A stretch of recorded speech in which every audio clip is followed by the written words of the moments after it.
Hey, welcome back. In this episode, in this video, I'll be talking about discovering your spiritual growth through self-reflection. And this was prompted by my feelings of being on a path that I know is right, yet feeling a disconnect and a discontent with it. And as such, I wrote an article about this with the same name, and I'll post this video up with the same name too, but hoping to inspire or help others or you to find if you've got this slight disconnect. So to mark off the first point, it will be recognizing an internal struggle. Inside we have so many voices, so many different aspects of ourselves that will keep resounding in our heads, whether we like it or we don't. And for me, came in the expression of, whilst being traveling, I came out here to focus on one thing, and as I've gotten deeper and more connected with myself, I realized that actually that's not quite in alignment, and now there's a distinct edge between the two. Like, oh, I shouldn't have come out traveling. Oh, I shouldn't have started this business idea. I shouldn't have followed what other people thought I should do. And so as a result, I'm in this like funny in between section of my life where I'm like, did I choose the right way? But I know I did, you know. So that there's an internal conflict, and the first step to realizing is that actually there is an internal conflict, and then you can start going from there. And after that, it's about values, and how the values that you've set up, either from previously, like from an older version of yourself, or now, how they've changed. Because we change incrementally over time, and we are not the same person we were a month ago. We're not the same person we were 5 years ago, and we're definitely not the same person when we wake up.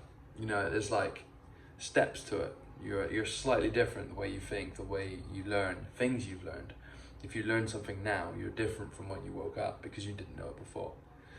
And when we're with values, it could be that you value you value success, which other people don't. Yeah, there's a pressure on you to accept this version, the zeitgeist, the narrative. And if that doesn't align with your value, what you're gonna do is fuel these internal conflicts even more. So it's like, oh, I don't view this the same way as so-and-so, and I don't want the same life as so-and-so. And that will eat your mind up. It will keep on going and going and going until it's like you don't even know what to believe anymore. So with these, make sure to take your values and change them to what you really want, what makes you tick, what makes you happy. The next is an identity crisis. Your values are now here, but what you're striving for is here, and now there's two different identities. Do you follow what these people, the ones that you look up to, are saying, or do you follow what you're doing? And now it becomes a gut issue. You're no longer choosing between what you think, you're choosing what you feel you should do. And I often have heard that when you do the things by gut, you start learning lessons. And so, I mean, I came out here traveling by gut instinct, and I've already learned a lot. And now I'm entering a part of my life where about being silent and going inward even more. And this is also, it can be seen as distraction. If you go too inward and too introspective, you get to a point where it's like it's no longer helping you, it actually hurts you. But with this identity crisis, you need to find out what is you and what is like a shadow you, what is something that you don't want to follow but it's there anyway, and you're listening to this voice. And the values that you have will ultimately be decided by each of the sides of this narrative, this war. The next stop is the fear of judgment, the fear of what you think other people will think about you and perceive you. which is scary, because when you create a friendship group based on one set of values, one set of like driving force, and you realize that it's not so aligned with what you want or where you're going. It might be slightly different, but a degree here will be 100 miles difference, and it compounds. It gets worse and bigger until you're like no longer apart. But when you want to make these decisions on like where you're gonna go with your life, you have to put the expectations of other people aside. Like if it's something that you really want to do, then you have to follow that.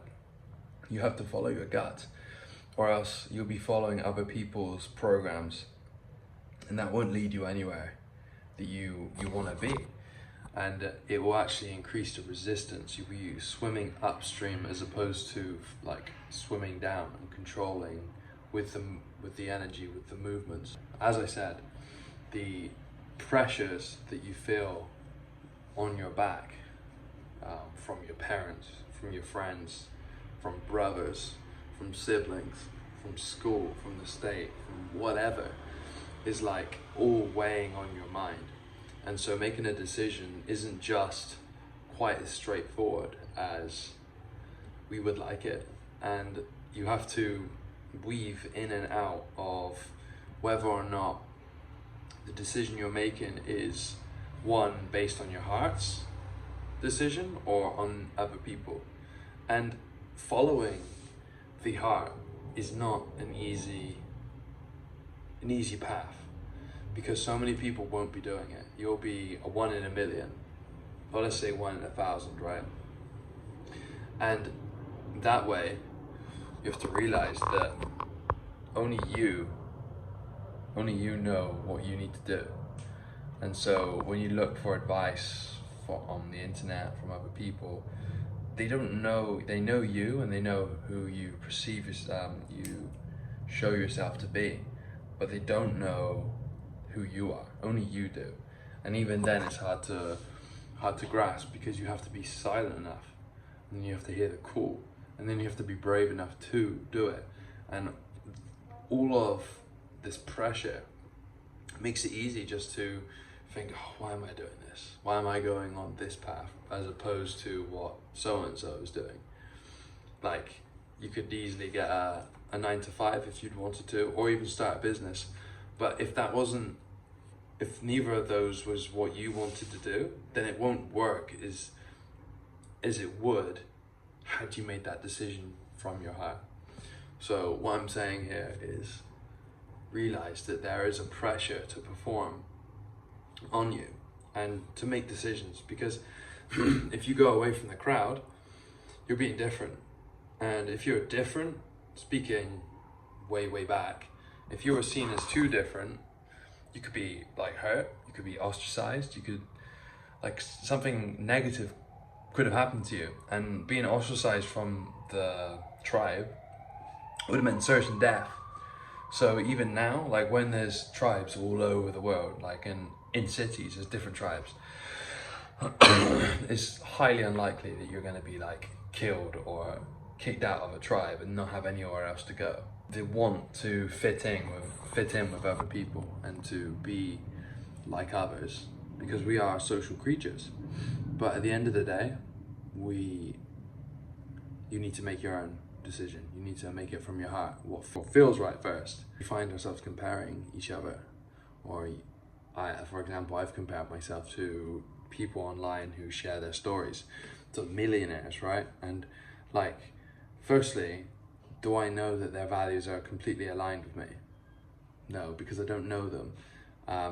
And like with the success that you see, there might be a different story. There might have been something that you don't know has happened. So comparing yourself to even a millionaire is, you can look up to these people and want to be like them. But when you start comparing yourself, it then starts like it zaps the life force out of you. As they say, comparison is the thief of joy. And it really is. Like, it affects you in ways that are subtle, because you then start walking around, even if you compare yourself to the millionaire, and I've done this myself, like I said, compare yourself to whoever, name here, whoever it is, and then when you're not meeting up to their expectations or the values that they have, then you start comparing yourself to others who don't have any drive or will to life. And so you're caught in this strange comparison trap where it's like you're not as good as these people up here, but you're just as bad as these people.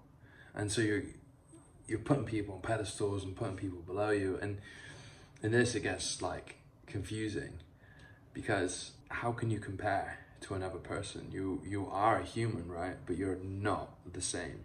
You have a different soul, you have a different brain, you've lived a different experience. So even comparing yourself to someone else is you're shortchanging yourself. And you make yourself not want to do any of the work, because how could you possibly, at this position right now, make up to him with 10 years experience on you, you know? So it's just not worth comparing. It's easy done.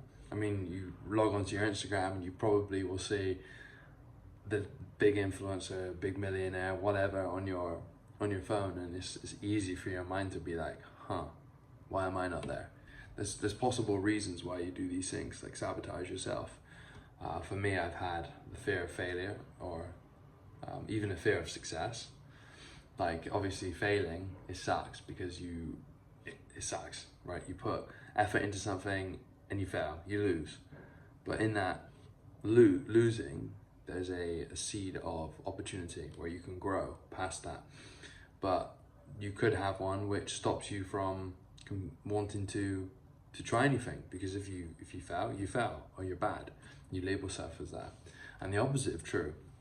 If you've grown up around people who don't have high aspirations, you might actually not want to become successful, or whatever that means. And in that case, it's like, then you're telling yourself, why am I even working? So you're not going to be working as hard. You might have a fear of failure and a fear of success. So you're like stuck in this like mental loop where you don't do anything, and then your life passes you by.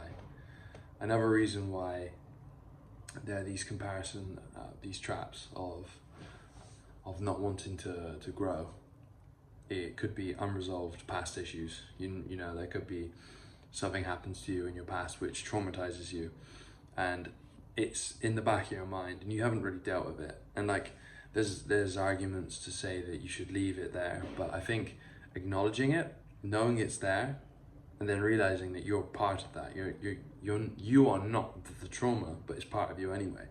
And that way you can disidentify and pull back and not have to like be the trauma. You don't have to live the trauma, because you're aware it's there. Okay, now that's part of me, that's part of my character. Now I don't have to do anything about that. I can just leave it. That's fine. And then you can move on to grow. Or you're scared of the unknown. You're scared of what's next. You're scared of what ifs, you know, things that haven't happened yet. You're projecting onto the future using your past that hasn't been so successful, maybe. And that way, you wouldn't even rise to the challenge. You'll find it hard to take the shots and to go further, because you're scared of something that's not happened yet, because it can hurt you, because the past has hurt you. You've got this knowledge in the past. So this internal struggle is within all of us. We have these subtle nuances that we need to deal with, and the best ways you can do it, just listing them here, is you embrace the uncertainty. Realize that actually there's positive and negative, but uncertainty itself is neutral, so you can make the best out of it. The next is that you identify your core values. Who are you? You know, and I'm not talking about this body, you know, I'm talking about who are you? Who are you behind the body? Who's seeing out? And then what are their values? Why do they do the things that they want to do? And really jot this down, 5, 6, 7 values, and find your top 3. And that way you can use it as a compass to go through this life. Because if you don't have the values, you'll just be washed up washed up to a beach somewhere, and it could be in the Bahamas, or you could wash up in a war zone somewhere. And which one do you want to wash up on? The next is to stay present. So do your meditations, do your journaling, go for your walks, and be with yourself. Who am I seeing? What am I looking at? And within that, be compassionate to yourself, because you're only here once, right? Why wake up and crush yourself before you've even started anything? It's easy, really easy, just to say like you're an idiot. What's the point? But in that, no, you're not an idiot. You're just a human. You are a human going through this life. And the only person who is living this whole life with you is you. So there's no point in being so aggressive, so hurtful to yourself. We're like for me as well, I've hurt myself more times than anyone else has.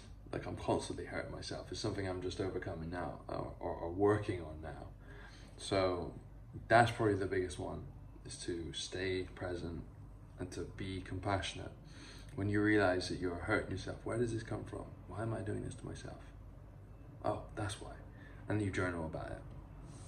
I mean, this is going to be the end of it, the end of the video. This has been a bit more of a spitball, free style video. If you watched it to the end, love it, great job. If not, whatever. Have a good day and be compassionate to yourself.